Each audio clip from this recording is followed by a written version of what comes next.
Bismillahirrahmanirrahim. Assalamualaikum warahmatullahi wabarakatuh.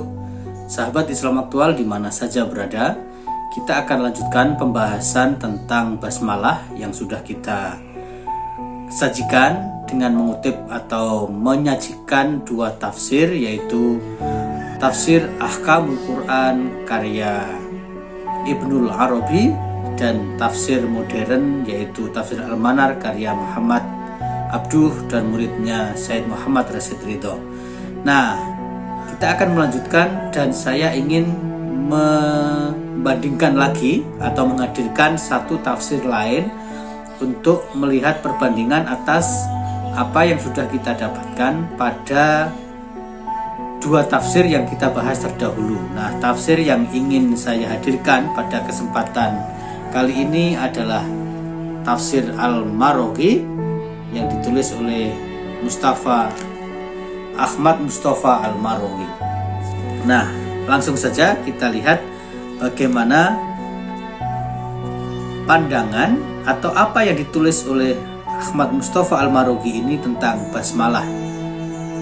Dalam halaman 28 dari tafsir Al-Maraghi jilid 1 dikatakan Ka'abi Hurairah wa Ali wa Ibni Abbas wa Ibni Umar wa ba'du tabi'in ka Sa'id bin Jabir wa Atha wa Zuhri dan seterusnya, yang sebenarnya ini memperkuat pandangan yang sudah kita dapatkan pada tafsir Ahkamul Quran dan tafsir Al-Manar, bahwa Mustafa Al-Maraghi juga mengutip berkaitan dengan para sahabat seperti Abu Hurairah, Ali, Ibnu Abbas, Ibnu Umar, kemudian sebagian tabi'in seperti Sa'id bin Jabir dan Atha dan Zuhri dan Ibnu Mubarak dan sebagian fuqaha dari Mekah wa qurra'uha atau juga para ahli Al-Quran seperti Ibnu Katsir. Jadi sama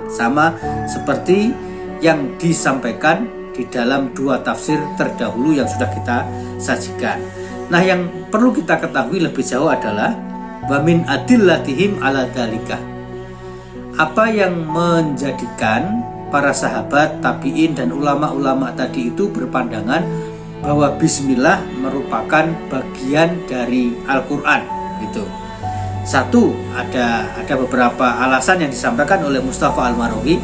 Pertama adalah ijma' sahabat dan orang-orang yang sesudahnya ala itsbatiha fil mushafi awalu kulli suratin idda suratu baro'ah. Jadi para sahabat ini bersepakat tentang penetapan basmalah itu sebagai bagian dalam Al-Quran awal setiap surat kecuali surat baro'ah. Ma'al amri bitajridil Qur'ani min kulli ma laisa minhu, sembari menetapkan basmalah sebagai bagian dari ayat Al-Quran itu tadi sebagai awal tiap surat dan sekaligus ayat itu disertai dengan perintah bitajridil Qur'an min kulli ma laisa minhu, untuk memurnikan, membersihkan semua hal-hal yang tidak berasal dari Al-Quran. Nah, karena itu lam yaktubu amin fi akhiril fatihati. Karena itu kata-kata amin tidak disebutkan di akhir surat Al-Fatihah, karena menurut pandangan ini amin itu tidak berasal dari Al-Quran, tapi bismillah ditulis karena berasal dari Al-Quran. Kemudian alasan kedua atau dasar kedua yang digunakan oleh Mustafa Al-Maraghi adalah ma wurida fi dzalika minal ahadits, atau yang diriwayatkan berkaitan dengan persoalan ini dari berbagai hadis. Faqad akhraja Muslim fi shahihihi an Anas radhiyallahu anhu annahu qala, Imam Muslim mengeluarkan hadis sahih diriwayatkan dari Anas radhiyallahu anhu, qala, Anas berkata, qala Rasulullah berkata, unzilat alayya anifan suratun, baru saja diturunkan kepadaku sebuah surat, faquri'a bismillahirrahmanirrahim, dan dibacakan bismillahirrahmanirrahim. Warawa Abu Daud an ibni Abbas anna Rasulullah sallallahu alaihi wasallam kana la ya'rifu inqidha as-surati. Kemudian juga dari riwayat Abu Daud dari Ibnu Abbas bahwa Rasulullah diriwayatkan tidak mengetahui akhir sebuah surat hatta yanzila alaihi bismillahirrahmanirrahim, sampai turun kepada Rasulullah kalimat basmalah bismillahirrahmanirrahim.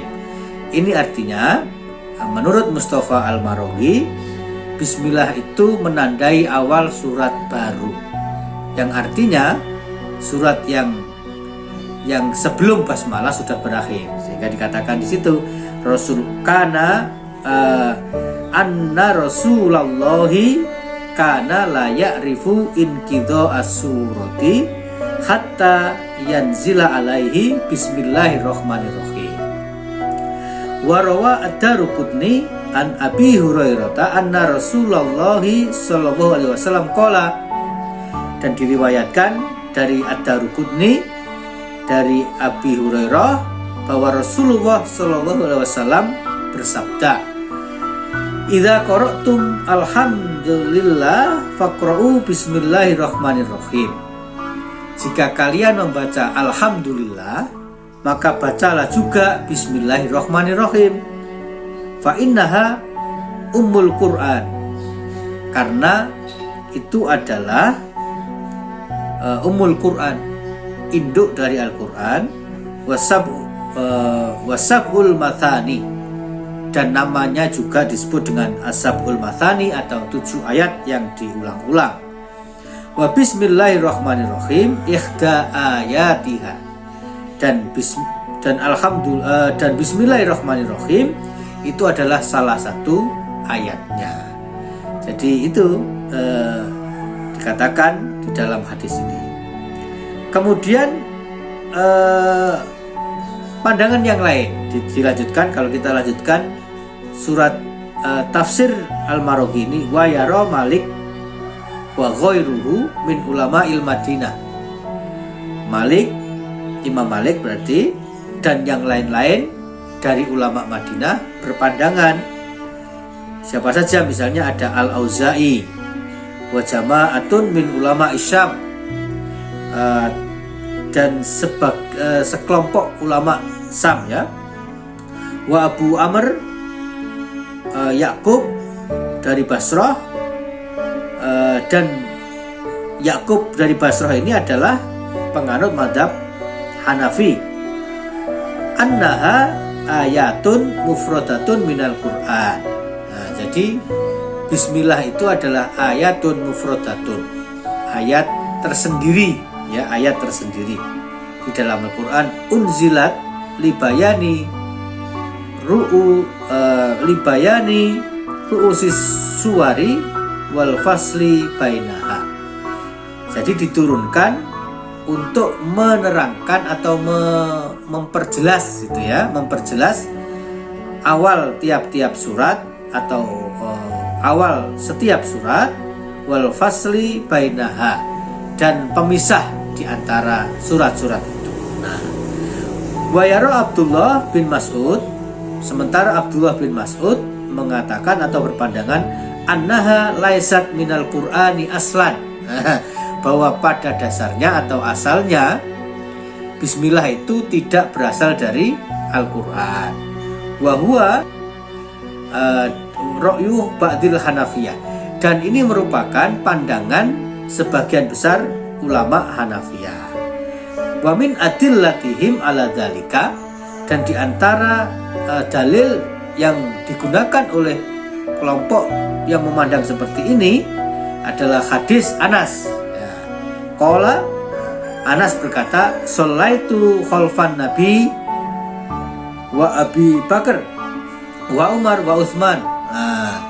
Jadi Anas mengatakan, "Sholaitu khalfan Nabi."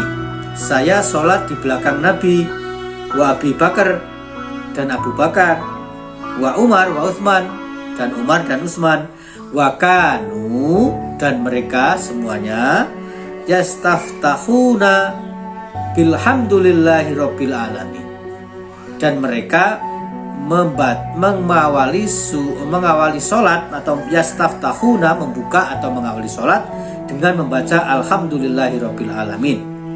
La yadhkuruna bismillahirrahmanirrahim fi awali qiraati wala akhiriha.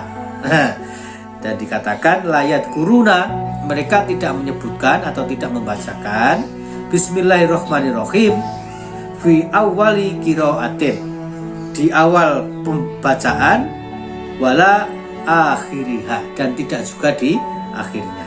Nah, ini pandangan yang atau data-data yang dikemukakan oleh Ahmad Mustafa Al-Maraghi di dalam tafsirnya. Kemudian kita akan balik lagi ke tafsir yang pertama dulu kita baca, yaitu Ahkamul Quran. Nah, setelah kita mengetahui pandangan-pandangan yang beragam tadi itu, maka ini bermakna ada ikhtilaf, ya, ada ikhtilaf di kalangan ulama berkaitan dengan subjek yang sedang kita bahas, yaitu basmalah. Kemudian Ibnul Arabi melanjutkan, kalau di sini pada halaman 6 ya, faidatul khilafi. Dari aneka ragam perbedaan itu pastilah ada manfaat. Dan dia mengatakan wa faidatul khilafi fi dzalika alladzi yata'allaqu bil ahkami, dan manfaat dari perbedaan pandangan dalam hal tersebut yang berhubungan dengan persoalan-persoalan hukum adalah anna qiraatal fatihati syartun, bahwa membaca Al-Fatihah itu adalah syarat fi sihhatis sholati indana wa inda Syafi'i, bahwa menurut kami membaca Al-Fatihah itu adalah salah satu syarat sahnya sholat, dan itu indana, disebutkan di kitab ini indana. Dan kita tahu bahwa Ibnul Arabi adalah penganut mazhab Maliki, maka ketika dia mengatakan indana itu berarti mazhab Maliki, sehingga mazhab Maliki berpandangan bahwa membaca Al-Fatihah itu adalah syarat sahnya sholat, syartun fi sihhatis sholat. Itu sama dengan yang dianut oleh Imam Syafi'i. Khilafan li Abi Hanifah. Nah, tetapi Abu Hanifah atau madhab Hanafi berbeda pandangan. Haitsu yaqul, karena Imam Abu Hanifah mengatakan innaha mustahabbatun. Jadi membaca Al-Fatihah itu di dalam sholat hanya mustahabbah, disenangi, ya, disenangi, dicintai. Fatadkhulu bismillahirrahmanirrahim fil wujub inda man yarah. Maka membaca bismillahirrahmanirrahim itu wajib bagi siapa yang berpandangan demikian. Au fil istisjabi kadzalika. Wa yakfika annaha laysat biqur'anin li ikhtilafi fiha. Nah, singkat kata, annaha laysat biqur'anin, itu tidak berasal dari Quran. Jadi bismillah tadi itu tidak berasal dari Quran. Lil ihtilafi fiha, tapi pandangan itu merupakan ikhtilaf, gitu ya. Wal Qur'anu la yuhtalafu fihi, sedangkan Al-Quran itu tidak ada hal yang patut diperselisihkan, gitu. Tidak ada perselisihan di dalam Al-Quran itu. Fa inna ingkarul Qur'ani kufrun, sementara mengingkari Al-Quran adalah kafir. Nah, ini maknanya apa? Sekali lagi berarti Ibnul Arabi ini masih berpandangan sama dengan Imam Abu Hanifah bahwa al-basmalatu laisat minal Quran. Tetapi yang menarik adalah ini muqaranatul madzhab ini menarik karena sementara madzhab Maliki tidak memandang basmalah itu berasal dari Al-Quran atau wajib membacanya, tidak wajib membacanya, tapi itu beda dengan Imam Syafi'i ya. Tapi sama dengan Syafi'i dalam hal bahwa membaca Fatihah itu adalah syarat sah.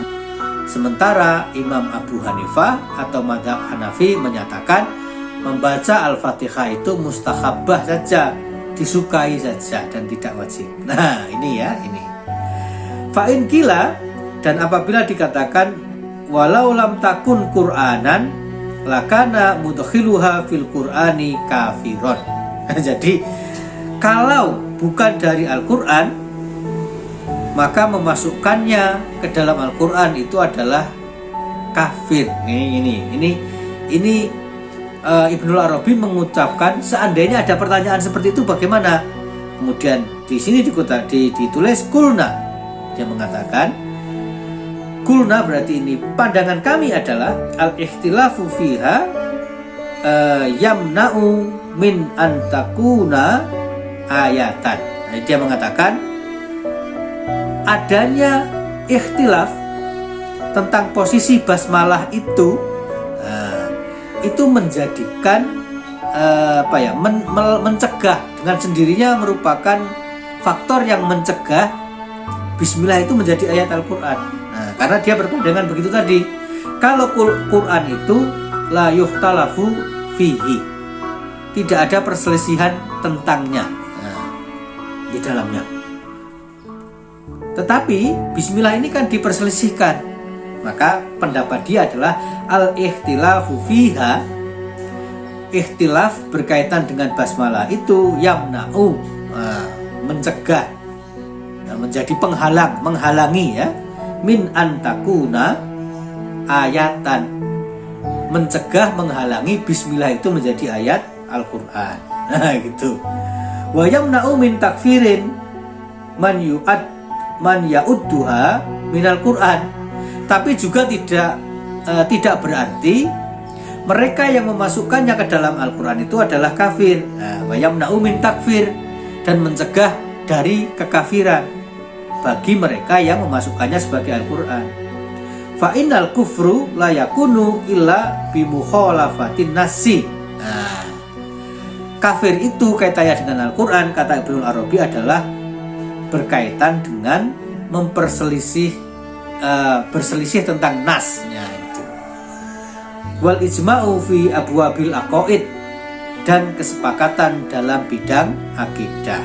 Nah, ini menariknya. Kemudian berkaitan dengan aspek hukumnya, fa'in kila, dan apabila ditanyakan kepada kita semuanya, fahal tujibu qira'atuha fis shalah, dan apakah membacanya itu diwajibkan di dalam sholat? Kulna, Imam Ibnul Arabi dari madhab Maliki mengatakan la tajibu, tidak wajib. Nah, jadi bagi mereka yang membaca Al-Fatihah di dalam sholat dimulai dengan Alhamdulillahirrabbilalamin, maka ini adalah dasar yang bisa kita gunakan. Itu saya ulangi lagi. Fa'in kila, dan apabila ditanyakan hal tujibu qira'atuha fis sholati, apakah membacanya merupakan kewajiban atau apakah diwajibkan membaca al-basmalah itu di dalam sholat? Kulna, kami mengatakan, kami menjawab la tujibu, tidak diwajibkan. Fa'inna Anas bin Malik radhiyallahu anhu rawa. Nah, balik lagi, ini seperti yang dikutip oleh Ahmad Al-Maraghi tadi itu. Anas bin Malik meriwayatkan annahu shalla khalfa Rasulillah, persis seperti yang diungkapkan oleh Mustafa Al-Maraghi tadi itu. Mengutip sumbernya dari hadis Anas. Shalla khalfa Rasulillah, salat di belakang Nabi. Rasulullah SAW, wa Abi Bakar wa Umar. Falam yakun ahadun minhum yaqra bismillahirrahmanirrahim wa nahwahu an Abdillahi bin Mughaffal. Jadi menurut hadis ini yang juga diperkuat oleh hadis dari Abdullah ibnu Mughaffal, bahwa Anas bin Malik sholat di belakang Nabi, di belakang Abu Bakar, di belakang Umar, dan mereka sama sekali tidak membaca Bismillahirrahmanirrahim untuk mengawali sholat. Nah, demikian teman-teman sekalian, kita berhenti dulu di sini, akan kita lanjutkan pada sesi berikutnya. Terima kasih. Wassalamualaikum warahmatullahi wabarakatuh.